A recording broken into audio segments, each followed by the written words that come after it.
गरल सराही मीच है तुलसी गरल सराही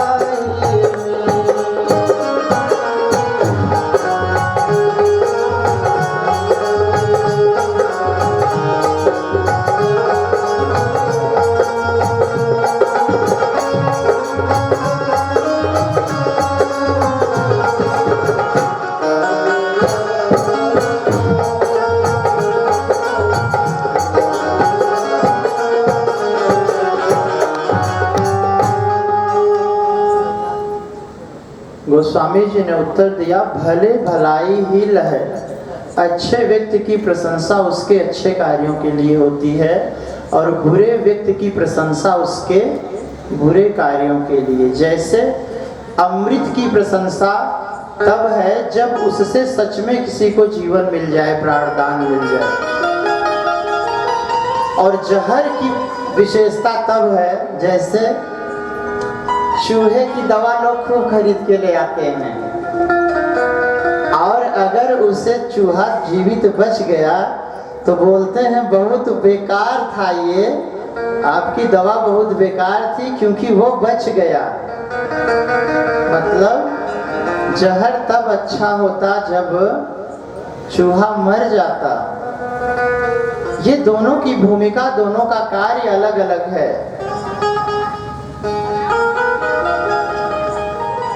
आगे गोस्वामी जी ने फिर से संत असंत के चरित्र पे प्रकाश डाला।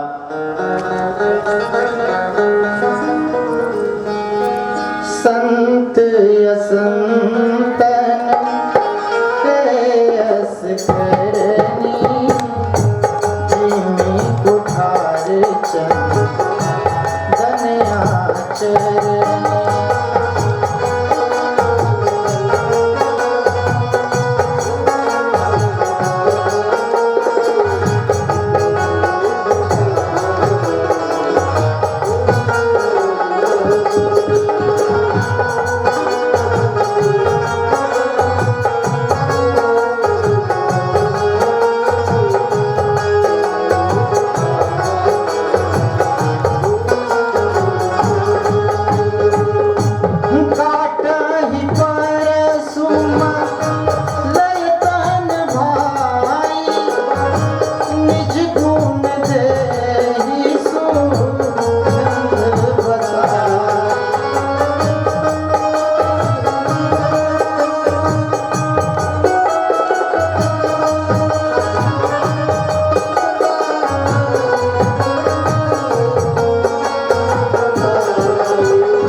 स्वामी जी दोनों का अंतर बताते हैं कि संत असंतन कै असकरणी जिम कुठार चंदन आचरणी।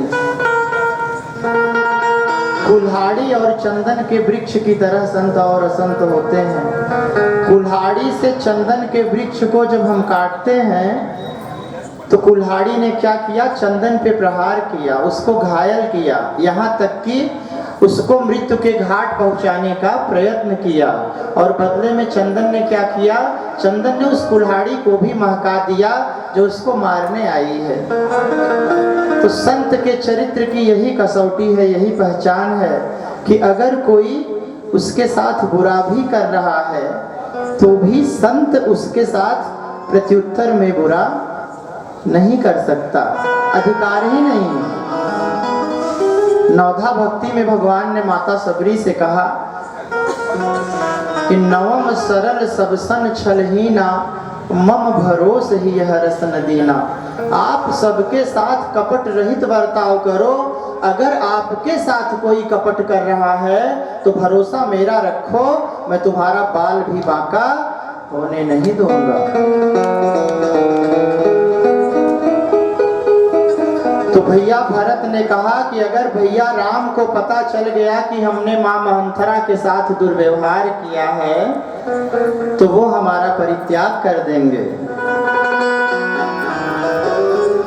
माता कैकेयी की सहमति थी, महाराज दशरथ की सहमति थी, गुरु वशिष्ठ की सहमति थी, राज्यसभा के समस्त मंत्रियों की सहमति थी, प्रभु श्री राम अर्थात पार ब्रह्म परमेश्वर भगवान की स्वयं सहमति थी। एक भी व्यक्ति पूरी अयोध्या में ऐसा नहीं था जो असहमत हो कि भरत जी का राज तिलक न हो।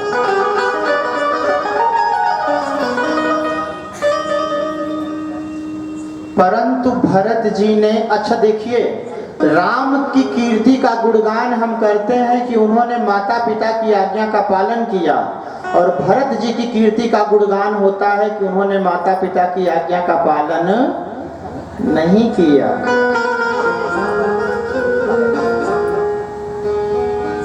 मातु पिता गुरु आज्ञा पाले, चलत कुमग पग परत न खाले। मेघनाथ की तरह अगर परमात्मा से भी कोई पिता की आज्ञा मानकर युद्ध करे उसका भी उद्धार हो जाता है। परंतु एक कंडीशन है, जिनके प्रिय न राम वैदेही, तिन्हि त्याग कोट बैरी सम, यद्यप परम स्नेही।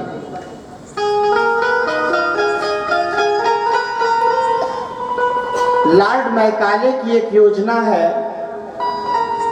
लॉ ऑफ फिल्ट्रेशन, निस्यंदन का सिद्धांत। मैकाले की योजना थी कि कभी न कभी तो भारत आजाद हो जाएगा, हम हमेशा के लिए भारत को गुलाम नहीं बना के रख सकते, परंतु अगर शिक्षा व्यवस्था बदल दी जाए, इनकी संस्कृति इनकी सभ्यता को छीन लिया जाए। हम दुर्गा पूजा क्यों मनाते हैं? ताकि हम अपनी जगत जननी का, अपनी जननी का, जगत जननी तो प्रतीकात्मक है, हम अपनी माँ का आदर करना सीखें, इसलिए जगत जननी की आराधना की जाती है। हम परमात्मा को पिता कहते हैं ताकि पिता के प्रति आदर का भाव जगे। तो जब हम अपनी संस्कृति से कट जाएंगे, अपनी सभ्यता से कट जाएंगे, देवी देवताओं से कट जाएंगे, अच्छी कथाओं से कट जाएंगे, जब प्रभु श्री राम भैया भरत जैसे चरित्र से कट जाएंगे, तब भाई भाई के रक्त का प्यासा हो जाएगा। हम एक दूसरे से घृणा करेंगे, नफरत करेंगे। मारग सोई जाकह जो भावा, पंडित सोई जो गाल बजावा, मिथ्या रंभ दंभ कर जोई, ताकह संत कहे सब कोई। संपूर्ण रामायण में कहीं भी नहीं लिखा गया है कि अपने शत्रु के साथ भी आप दुर्व्यवहार कर सकते हो, कहीं नहीं लिखा।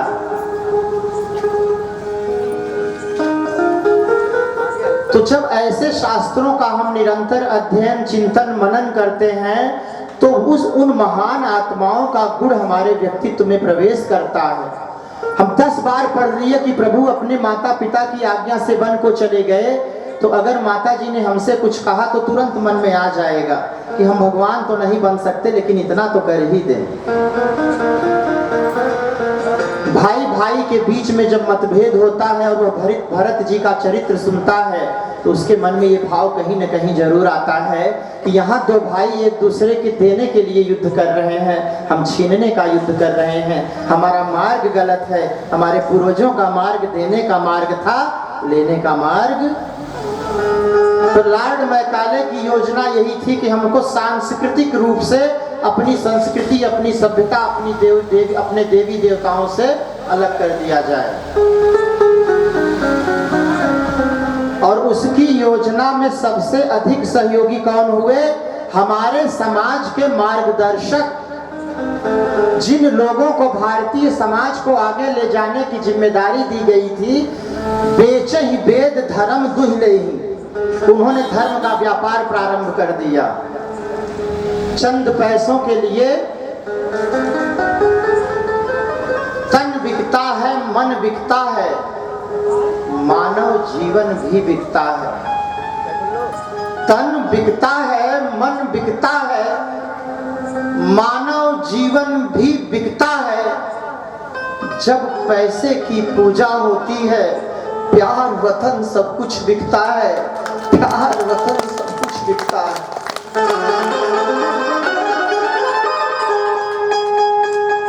तो जिन पर, जिनके कंधों पर भार था समाज को आगे ले जाने का, उन्होंने ही खंड खंड कर दिया हमारे समाज को। हमने अपने ही भाइयों से इतनी घृणा की, जातिवाद, छुआछूत, ऊंच नीच, इस हद तक हम लेके गए कि महसूस होने लगा कि हमारी जगह यहाँ पे 5 लाख अनुयायियों के साथ अंबेडकर जी को बौद्ध धर्म स्वीकारना पड़ा। कोई सनातनी अपनी आत्मा में झांक कर कभी प्रश्न किया कि क्या हम उत्तरदायी हैं या नहीं?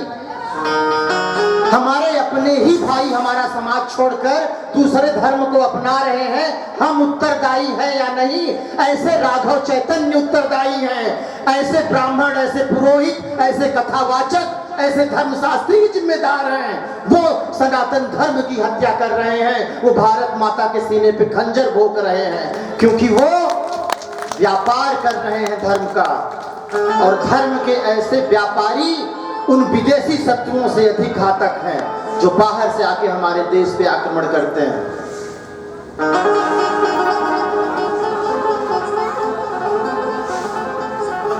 हमें उत्तरदायित्व लेना होगा, हमें बीड़ा उठाना होगा। ये राष्ट्र हमारा है, ये धरती माँ हमारी है, और इनके उद्धार हरिहो सकल भूमि गरुआई।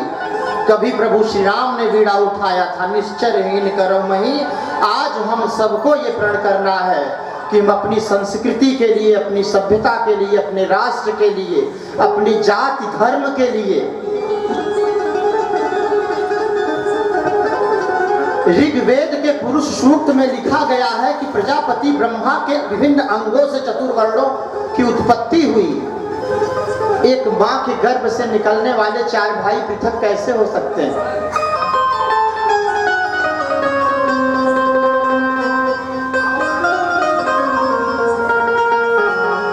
हमें इस दूरी को मिटाना होगा, हमें अपनों को गले लगाना होगा, हमें कुरीतियों से मुक्त होना होगा। यही कारण था कि भगवान ने माता शबरी, आज भी मध्य प्रदेश में, आंध्र प्रदेश में सबर नाम की जाति पाई जाती है, जनजाति। इनमें मांस भक्षण का प्रचलन है, यहाँ तक कि रक्त को ये लोग शरबत की तरह पीते हैं। और आपका तो नहीं बता सकते, मानव रक्त तक का पान किया जाता था।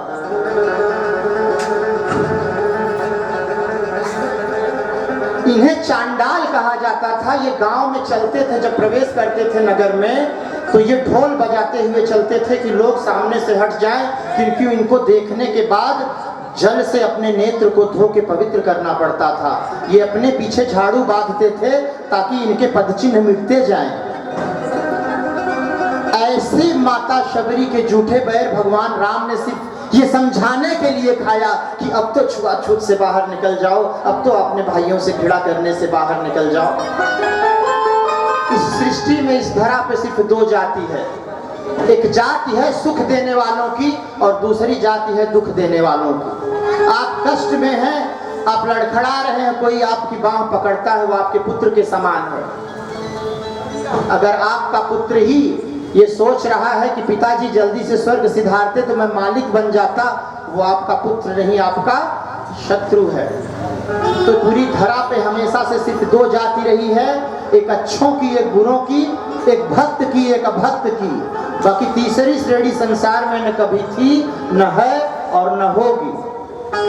देवता वो है जो अपने हिस्से का दूसरे को खिला दे, और राक्षस वो है जो दूसरे के हक का छीन ले।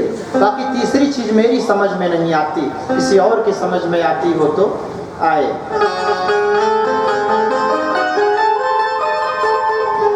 सबके प्रस्ताव को अस्वीकार कर दिया भरत जी ने। और रो के कहा कि मेरे मन में सिर्फ एक ही विचार रात दिन चल रहा है, दूसरा विचार ही नहीं आता। क्या विचार था? कि राम लखन सिया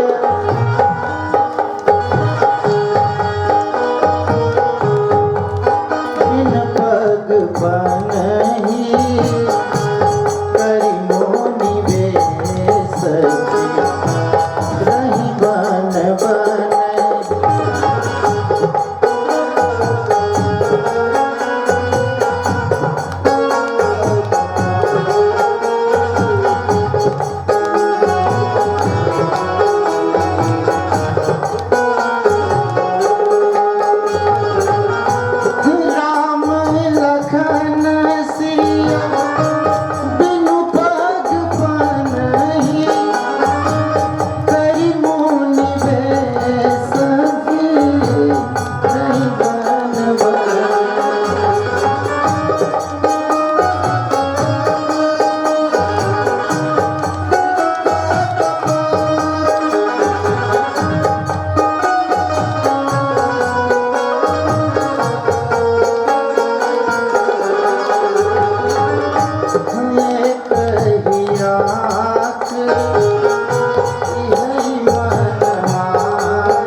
भैया भरत सारे लोगों को लेकर अयोध्या से निकल गए और आज भैया भरत नंगे पांव चल रहे हैं।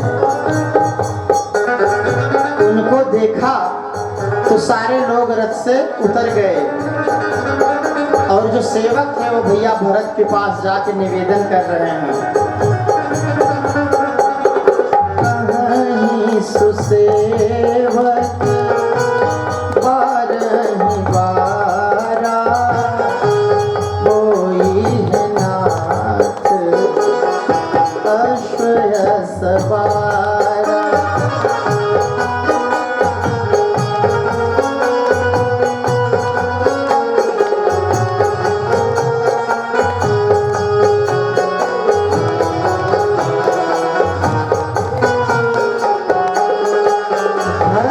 जवाब दिया कि मेरे भैया राम पैदल पैदल गए थे और मुझे तो सिर के बल जाना चाहिए। सिर भल जाऊं चित यस मोरा सब ते सेवक धर्म कठोरा।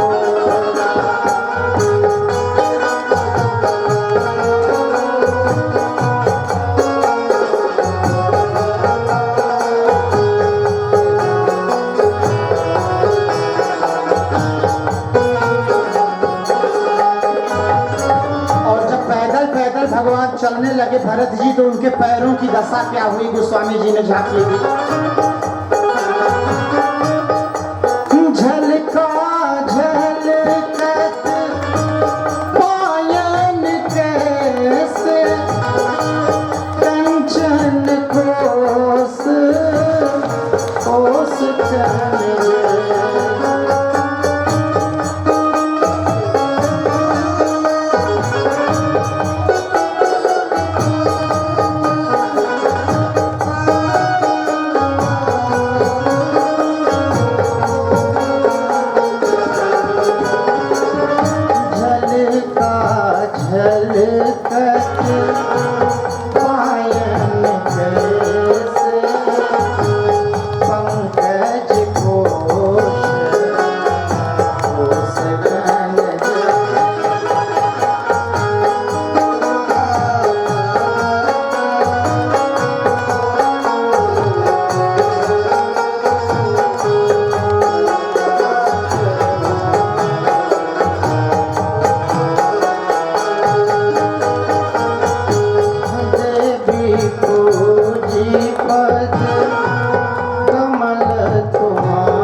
कहीं सुसेवक 12 होई है नाथ अश्व सवारा।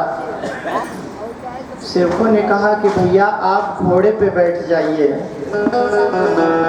भरत जी ने कहा कि जिस मिट्टी पे मेरे भैया प्रभु श्री राम नंगे पांव चले हैं, मुझे तो उस पे सिर के बल चलना चाहिए।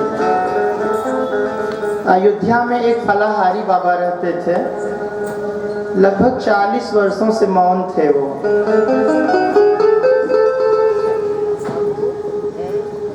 पहुंचे वहां पे तो अचानक मेरे कदम रुक गए। वो 2.5 घंटा बात किए, मौन तोड़ दिया। उन्होंने 40 वर्षों का मौन तोड़ दिया।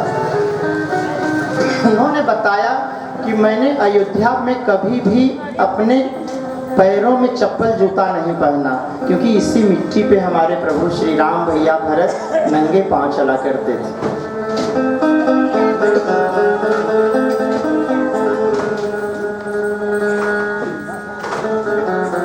सिर भल जाऊं उचित असमोरा, सबते सेवक धर्म कठोरा। कभी रात को अगर आपकी नींद खुले तो एक चीज आजमाइएगा। कई लोग अगर घर में हैं, आप मन में रोइएगा, प्रत्यक्ष तो बहुत बड़ी बात हो गई। आप जाग जाइए और आपका हृदय रो रहा हो तो माँ जाग जाती है, उठ के बैठती है, अगल बगल देखती है और फिर हिला के जगा के पूछती है कोई बात है क्या। हम ऐसे नहीं हो सकते। हम कई बार जन्म लेंगे तो एक आहट पे माँ जग जाती है। कब्र के आगोश में जब जाके सो जाती है माँ, तब जाकर के कहीं थोड़ा सुकून पाती है माँ। रूह के रिश्तों की ये गहराइयाँ तो देखिए, चोट लगती है हमें और चिल्लाती है माँ। शुक्रिया हो ही नहीं सकता कभी उसका अदा, मरते दम भी दुआ जीने की दे जाती है माँ। और कब जरूरत हो मेरे बच्चे को ऐसा सोचकर, कब जरूरत हो मेरे बच्चे को ऐसा सोचकर, जागती रहती हैं आंखें और सो जाती है माँ। माँ कभी आंख बंद करके नहीं सोती। तो हमको रिटर्न करना है, अगर नहीं करेंगे तो ये कर्ज होगा और हम ऐसे जन्म मरण के चक्र में घूमते रहेंगे। माता के प्रति ऐसा बर्ताव करिए, पिता के प्रति ऐसा बर्ताव करिए, भाइयों के प्रति, समाज के प्रति ऐसा बर्ताव करिए कि उनके ऋण से आप उऋण हो सकें। और यही भरत जी कर रहे हैं।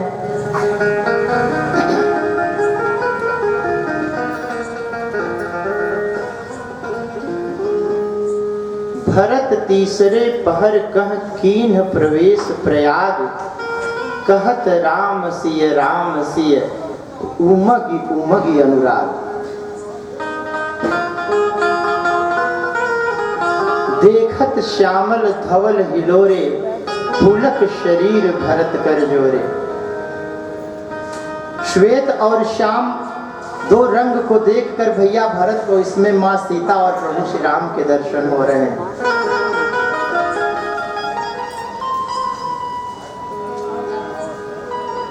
यहाँ स्नान करके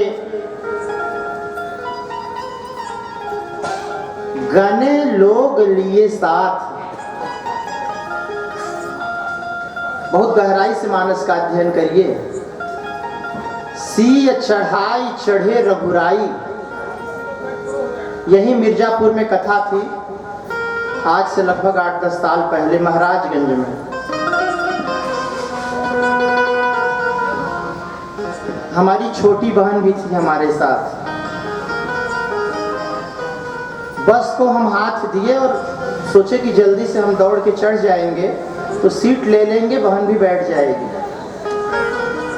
बहन को लगा कि बस निकल जाएगी, वो भी दौड़ने लगी और गिर गई, चोट आ गई उसको।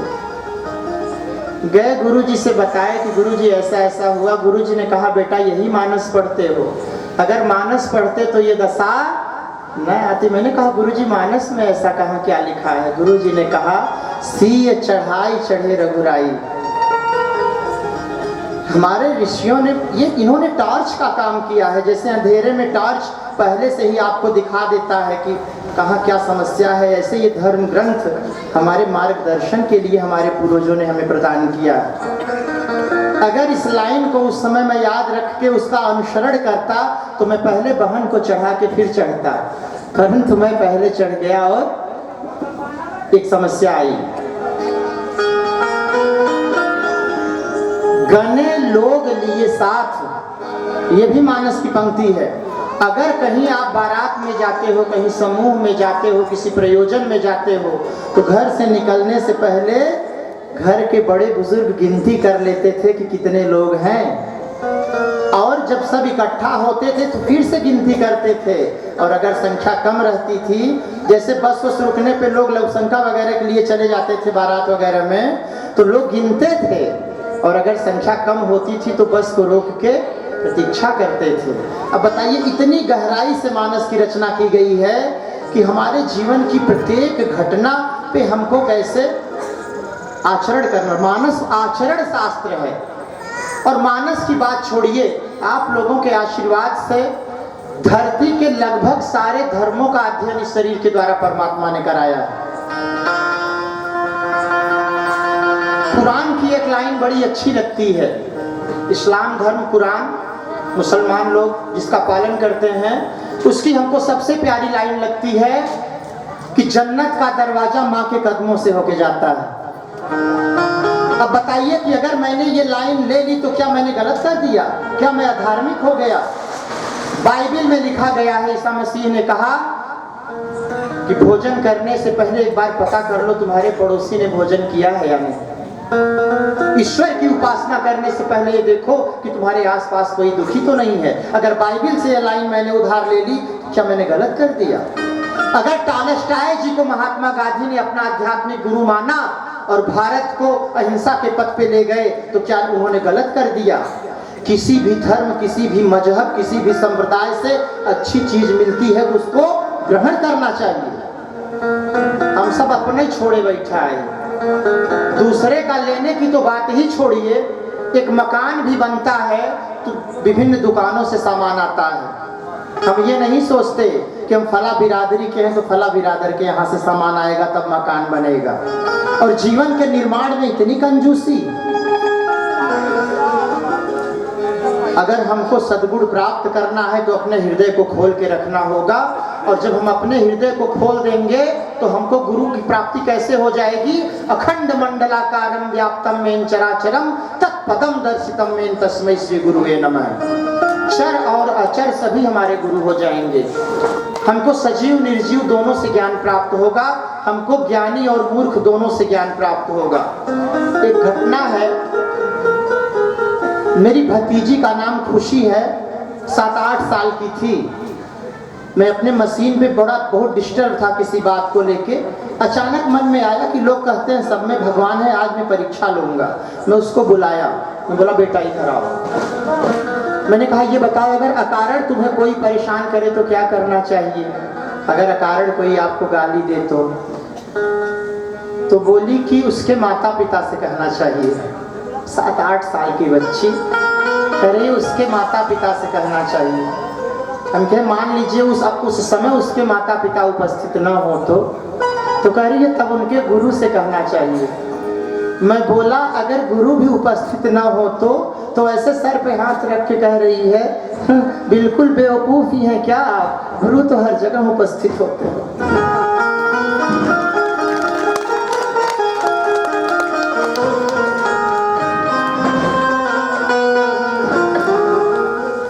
मोहि में खड़ग खम्भ में जह देखो तहरा महिरा।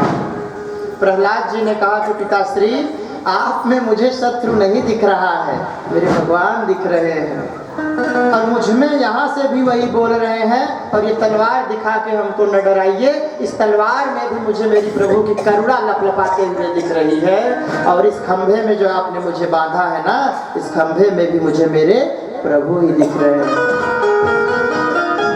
तो जब हमारे ज्ञान की भूख सच में जगेगी तो हमको गुरु का ही दर्शन होगा प्रत्येक व्यक्ति में, और हम प्रत्येक व्यक्ति का आदर करेंगे गुरु के समान। सिया राम में सब जग जानी, करहु प्रणाम जोर जुग पानी। वसुधैव कुटुंबकम का हमारा आदर्श है सनातन धर्म का, जो पूरी धरती को परिवार समझता है, जो हर माँ को माँ, हर बहन को बहन, हर भाई को भाई समझता है, जो बिना किसी भेदभाव को, अमीर को गरीब को, छोटे को बड़े को, सबको हृदय से लगाने के लिए तत्पर रहता है, वही असली सनातनी है, वही असली हिंदू है, वही माँ भारती की असली संतान है।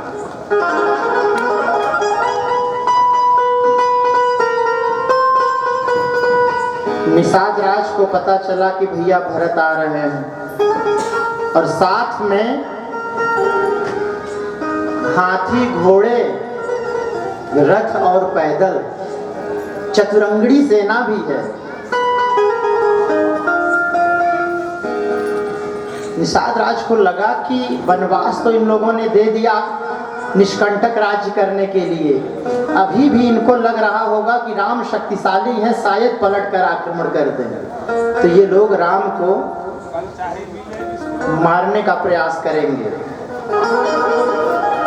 निषाद राज ने अपने साथियों को जगाया और बोले,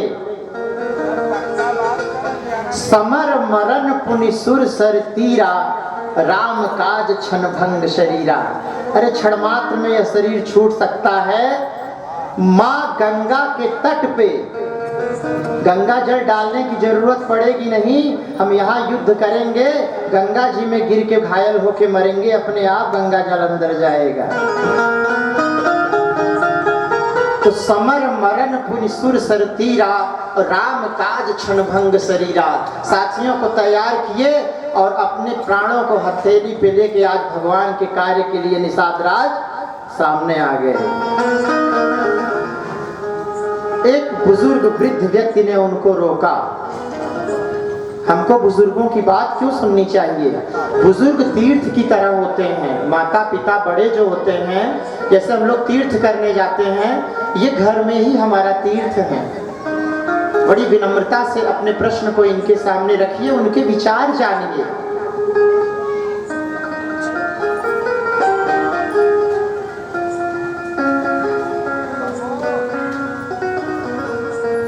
उस बुजुर्ग व्यक्ति ने कहा, बाबा ने कहा कि पहले उनके मन के भाव को जानो। मेरा विवेक कहता है कि युद्ध नहीं होगा। निषाद राज भेंट की सामग्री लेकर भरत जी के सामने जाते हैं और यह जानने के बाद कि हमारे भैया प्रभु श्री राम के मित्र हैं, भैया भरत रथ से उतर कर दौड़ते हैं, उन हाथ जोड़कर उनकी तरफ। निषाद राज अवाक हो जाते हैं।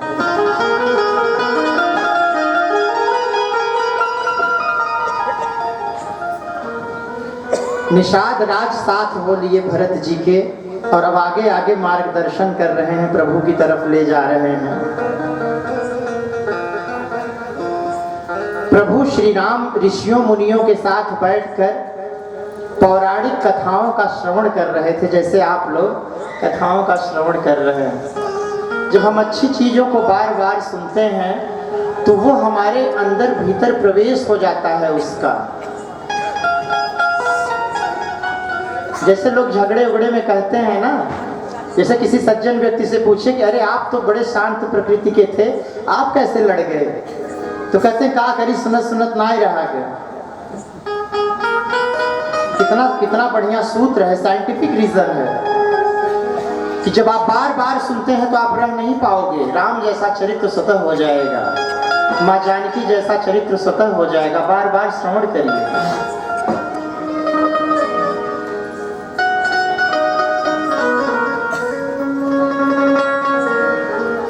लक्ष्मण जी को कोल की रातों से पता चला कि चतुरंगड़ी सेना के साथ भरत जी आ रहे हैं।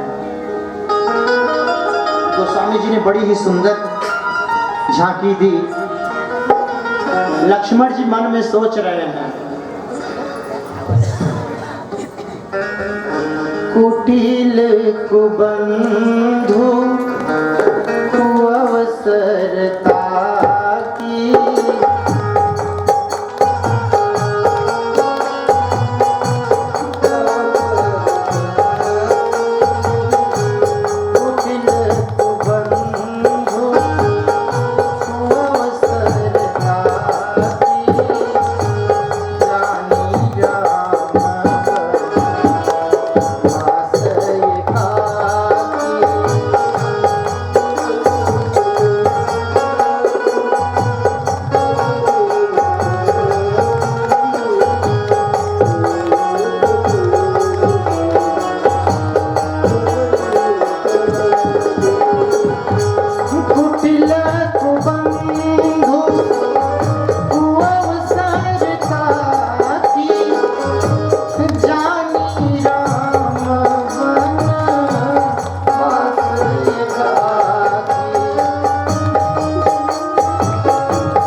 लक्ष्मण जी ने अपने मन में विचार किया, कुटिल कुबंध कुअवसर ताकि।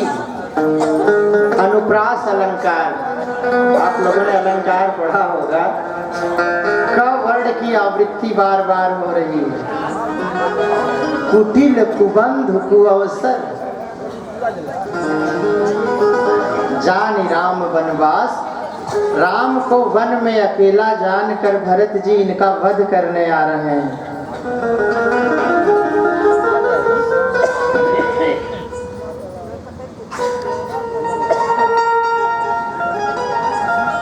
गोस्वामी जी ने बड़ी सुंदर झांकी दी।